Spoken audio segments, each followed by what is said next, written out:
For 75% of my adult life, sober had nothing to do with it.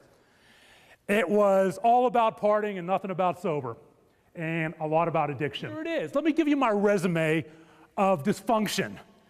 By 21, I was an alcoholic. By 27, I was a cocaine addict. By 30, I was a steroid addict. Yes, people get addicted to steroids.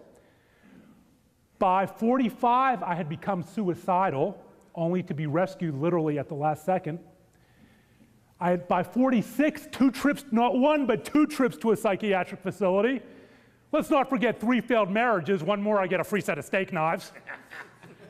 And of course, I was also anorexic and bulimic for 27 years. It's funny, when I talk to groups, I'll say, you know, I'm a recovering alcoholic. I got a buddy in 12-step.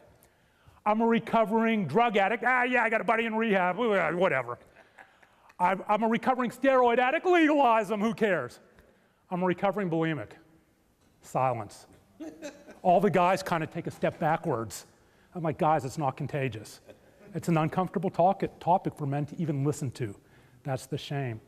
That's the stigma of eating disorders. What got me up on this stage? What was the life path that took me from a small child with no addictions, no dysfunction, to this person who couldn't even bear to look at his reflection in the mirror? I'll get an email from a guy, and sometimes from women, saying, thank you, I thought I was the only one.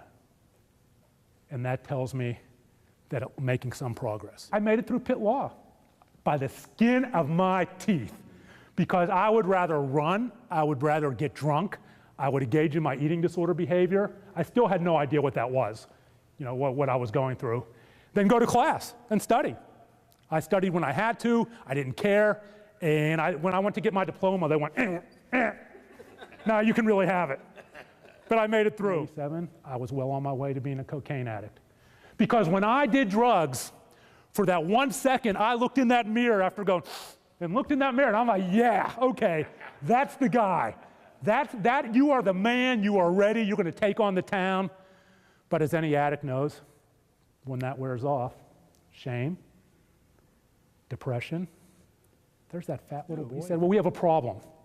We have all these issues we need to address that are more than just your current behaviors, but you're a freaking drug addict and an alcoholic, right?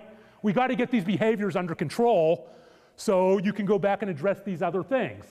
Getting honest about where you are, getting all these behaviors under control, then we can get honest about how we got there. So I walked into 12-step, April 8th, 2007. Once I understood that, the blame went away. I realized it wasn't her fault. It wasn't my mother's fault. Eating disorders, addiction, you know, we know eating disorders have a biological base, and you have predispositions. And if it wasn't my mother, it could have been any number of triggers with my middle child personality that set me off. It had nothing to do with fault. And once we share that empathy, we share our education and we educate ourselves. What are the options? What are the ego peer recovery options on campus? What are the other options? And once you share those other options, you have now laid a road to empower somebody to recover if they want to take it.